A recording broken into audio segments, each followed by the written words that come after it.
So, I have a question. I've never done role-playing of any kind, but I would feel if I tried it, it would be weird to kind of get in the right mindset. So is there anything people collectively do, like in order to be able to, switch their mindset?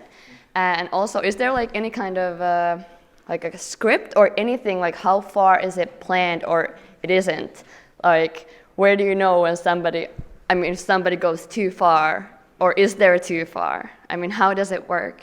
All of that depends on the game. There are many games that deliberately play with particular limits and want to push over them, and there are many games that play deliberately with very hard limits. For instance, there are games that play with a lot of violent content or a lot of sexual content, for instance, and those are sensitive. So they are done with really a lot of safety mechanisms at hand, and of course, players are always free to opt out of things if they need to. So more and more player safety is balanced with how far people want to go in their game. And people also learn, the more they play, they learn what they can handle and what they're interested in. So they also learn to play themselves in and out of situations that they like. But when you mention like how do people get in the mindset, that's kind of interesting because usually, for me especially, the first 2 to 3 hours of a long weekend game suck because everybody's like, well, nice weather we have here, because nobody embodies the reality yet. Nobody feels like they live there. And it's sort of, people just kind of collectively go for it. That's the thing. Everybody gives it a shot, and then slowly, a kind of consensus of, okay, this is who we are, is formed, and then everybody can really run with it. But yeah, the first hour especially is very painful and wooden. And we try our best, and it's just people kind of collectively running for it. But I have to say that almost every game I've ever played has a number of newbies, and they are always incredibly welcome, and it doesn't matter your background, and people will help you get in whatever it is you need to do. Okay. Yeah. Awesome. Thank you. You're welcome. Sorry. That's good. I deserve it. Now, just continue on that question. That let's say if I want to attend a LARP now next month, is there something should I prepare in somehow? I just go there and then experience the thing, or? This also depends on the design of the game. For instance, a game like College of Wizardry, the castle was there, but we made all of our own costumes. We made all of our own props, which is part of the prep and some people find the preparation, the creation of these items and costumes, part of the fun, part of getting into the whole creation of it. And sometimes you're given costumes or props or items, and sometimes there is nothing like that, and it's just a black box. You're using your imagination, and in those ways you can just show up on the day wearing whatever you're wearing. Yeah. So it depends on the game. Hi, Keith. Yeah, I was really interested about what you said about the Harry Potter LARP and how the roles changed, because I guess people who were physically smaller had suddenly a lot more confidence. But how did people change, like between the genders, for example? Like, did people's vocabulary change? What kind of stuff did you notice people did differently? I actually more noticed that it was a couple, like one of my friends, Johanna Pettersson, is, in my mind, he's like as tall as you can get. He's a big guy, and he really enjoyed going to play a character who was a really crap fighter. And he just enjoyed the hell out of getting his ass kicked all the time by people who would not have been able to do that in real life, because it also allowed, and there was another guy who, a really big guy who played that he had never been taught any he'd been homeschooled, and he made that up, and he'd never been taught any defensive spells. So people were just picking on him, and it was having disastrous effects on him. And he used that to as a motivation to gain friends who would protect him and teach him.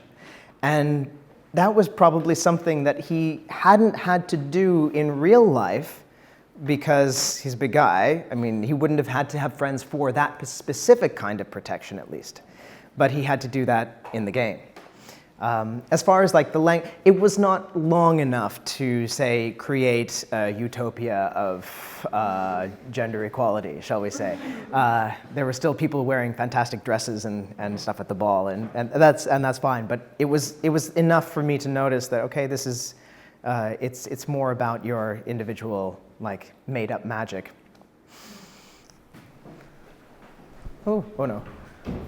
Oh yes. Thanks.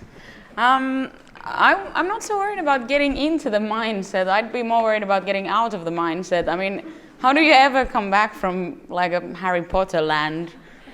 Do you not just sort of like stay forever in this magic world and have to quit your job and kind of like don't want to get back to reality? Funny you say that. There's now been 10 of the College of Wizardries have been run. No, I think they're casting for the 10th one now, and people are paying like. From Finland, if you count the game, the flights, the costumes, the time off of work, I easily spent 700 euros on that experience. It stays with you forever, maybe. I don't know. People get very depressed after a game, and they go to Facebook and they go, oh, this happened to my character. Oh, this happened to my character. Let me tell you about my character. Let me tell you about my character. It goes on for maybe months, and then people say, oh, I'm having a party in Denmark, and everybody goes to Denmark and parties. So, yeah, it can be a very strong emotional bonding experience with a lot of people as well. So so basically, your life isn't worth living afterwards. You're like... I have to say that if I were given the choice, I would probably be that magical professor. So it's best not to try it. Yeah. No, it's like better to have LARPed and lost than never LARPed at all. Okay, fair enough. But also, to be fair, with the more difficult games, the games that deal with death and sexuality and loss and occupation or these very difficult subjects, we have a very rigorous debriefing afterwards, and these have also been developed alongside the games over the course of about a decade, and it gives people many different ways in many different configurations, alone and with others and with other kinds of people, to process and to speak about what they said and not to be judged about it. And then we also kind of expect that players put on their own oxygen mask first and learn how to process their feelings as well. But I mean, it's not insignificant that I had after Just a Little Lovin', it took me a long time to kind of come to terms with the processes that were begun during that. So I've known many people who have had many different issues in their lives, traumas in their lives, things that they wanted to work on, that they worked on in a LARP, and then they have some fallout, and then they kind of work through it as well. So it's individual how people handle it. Thanks. Yeah. Okay, so I'd like to ask maybe something about or relating to the last things that you said, and I've been thinking about the concept of passing, like in a gender role or in another role, and I was thinking about the difference between passing in a LARP in that role or passing in the current reality, and do you feel like you've learned something about it, like in the LARP, or what is the difference? Do you feel that you have greater need to pass in your role in the LARP or in the reality, or like what is the relation?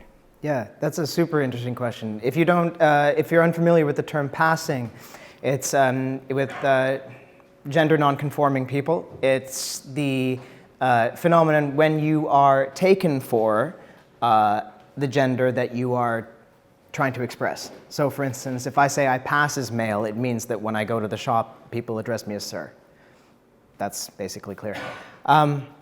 Yeah, and passing in a LARP is different because everybody, you know that your friends are there and they have agreed that you will pass. So it's not a real test in that sense. It's not the same as the time that you go down to the shops and you kind of try it on, you pretend, or you try to pass. But it's sort of, I found it kind of, I worked really hard to pass in that LARP because I wanted the illusion, so to speak, to be very strong. And I think trying really hard to make that a good illusion also gave me valuable feedback in the sense that the stronger I felt I was presenting, the stronger feedback I got, and the stronger I felt kind of inside that, yes, I like this. This is a positive thing for me. But yeah, it's a really interesting question about why, like, authenticity in a LARP, in a sense, when everybody is agreeing that you're authentic, is a very it's a gray area to play with. Yeah, and especially, like, do you necessarily need to pass? I mean, like, that is kind of the core. Yeah, that's core another question. big issue. Yeah, is that do you actually need to pass in order to? Well, I have been to LARPs, for instance, where I've seen people who are cross-playing. They are playing against their usually identified gender, and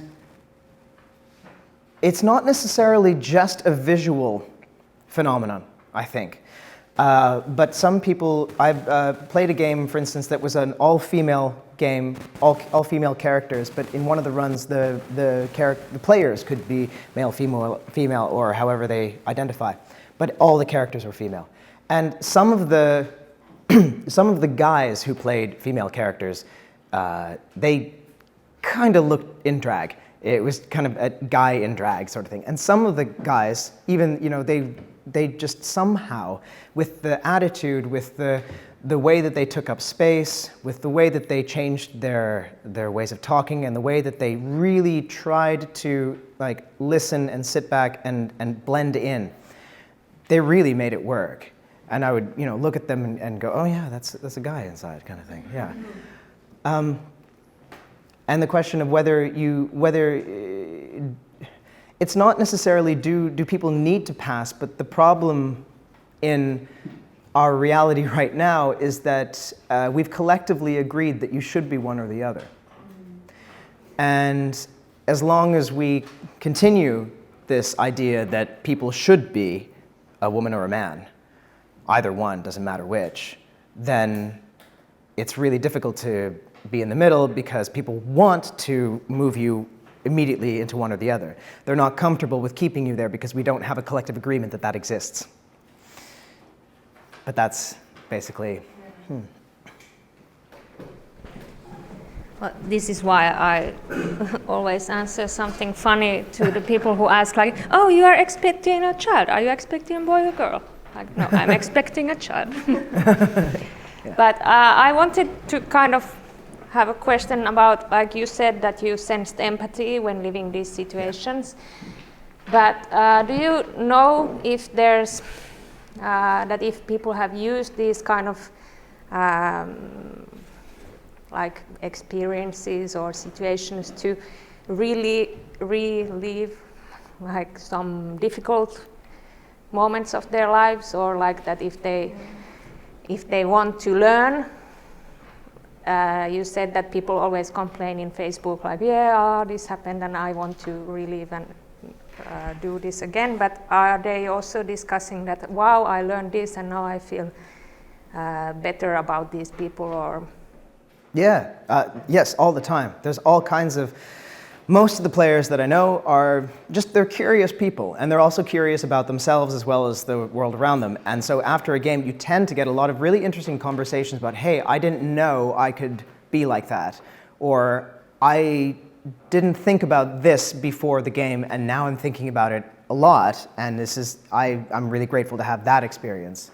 For instance, in Capo, which was a very hard game, I thought I was a good person because I didn't physically abuse anybody. I verbally shouted at people, and I'm quite gifted verbally when I'm abusing people, apparently. And it was only a couple months later, after the game, that I realized, oh, that wasn't okay, actually, what I said to that person. And I went on Facebook and said, I really yelled at you during that game. Is that all right? Like, were you all right after that? And they were all fine. But the point was that I hadn't really considered my verbal violence to be violence until I did it in that game and then reflected on it later and came back to it and went, oh, I'm capable of that. I thought that maybe, other people can do verbal abuse, but I wouldn't because I didn't mean anything by it, right? But being able to kind of reflect on that and have it be a positive thing. well, then I'm going further with this, that, like, do you know that if there's like that if someone has created a model of this, like how to teach people different emotions and like how to feel empathy towards each other, like that could this be used for this kind of situations, used for governments better understand their inhabitants or something. That tends to be the kind of utopian dream of all the LARPers and all the LARP designers, because they're like, hey, we have this tool. Why don't people want to use it? But it turns out that government and corporate CEOs and stuff are often very busy, and they don't. It takes a lot to show them the value of pretending to be a zombie for a weekend in the name of social change. Which is completely reasonable to us. We're just like, yes, this makes complete sense, but for them it's a bit of a stretch. So it's a hard sell. But yes, people have tried to. Mika Pohjola and Johanna Pettersson and some others as well did this Baltic Warriors LARP last summer, where they went around a lot of Baltic cities and did LARPs about. They were actually about zombies and water quality. for the health of the Baltic Sea, and they involved a lot of local politicians, and it was a really tough grind, but it was an interesting experiment anyway. Yeah. There's one up here. Nice. Starting to round up. Does anybody have a question? I'll try to articulate a question. The kind of people don't really like, or actually I know a few in this room that they're not liking kind of the lives they're living in, and kind of the perception of how things are kind of stops us from reacting, and the idea that it stops us from fully live out the life that is ours, and that's kind of interesting, like our minds, how much, and also kind of the collective truth, how much that kind of stops us from reacting. So, what do you think about your process with the gender transition? Like, how big, like time-wise, and how kind of the struggle of, okay, I feel this is real, this is something, this is my path, this is kind of who I am, this is how I want to communicate myself, and this is how I get perceived, and kind of being kind of in between all the time. And I think that's something we all kind of struggle with in different, kind of different bits. Absolutely. I'm sure people in the room are familiar with imposter syndrome. Oh yeah, like all the heads going. Yeah. Imposter syndrome being that when you feel like you're not, like everybody knows that you're a fake. Everybody knows that you're not who your business card says you are, or something like that. And I think all of that, kind of these questions of, we worry about being punished by the collective for not being what we're supposed to be, or not being kind of authentic. But the thing is that authenticity doesn't really exist necessarily, and it is changeable. Like when people move from one country to another, I don't know if there are any other expats in the room, but when you move from one country to another, frequently people reinvent themselves because they have a new environment. You go to a new school, you go to a new town, you reinvent yourself a little bit. You're like, I don't want to be that person anymore. I want to be a little bit more like this. And you can do it because your environment is fresh. And one of the hardest things about doing a gender transition is telling the people who have known you your entire life that you're going to change their reality about you. And I remember at one point I just had the thought that, well, I thought, when am I going to transition? When am I going to transition? It'll be later, it'll be later, it'll be later. And then I realized I'm waiting for my parents to be dead so I don't have to talk to them about it. And I thought, that's no good. I can't do that. That's not on anymore. So I've decided, that's kind of when I realized that you cannot wait for other people to be dead before you do what you want to do.